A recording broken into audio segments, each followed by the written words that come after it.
দেখুন, হেলেন কেলারের নাম শুনেছেন তো?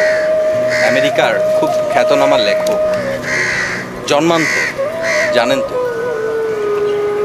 এরপর ধরেন স্টিফেন হকিং, সেও কিন্তু খুব অল্প বয়সে শারীরিকভাবে প্রতিবন্ধী হয়ে গিয়েছিলেন। মার্লা রুনিয়ার, জন ন্যাশ শারীরিক প্রতিবন্ধী।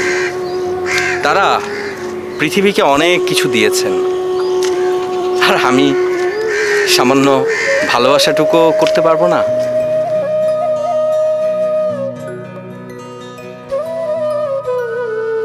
আমি দুনিয়ার সব কিছু ছেড়েও থাকতে পারবো, কিন্তু জানো, তোমাকে ছাড়া আমি নির্ঘাত মারা যাব।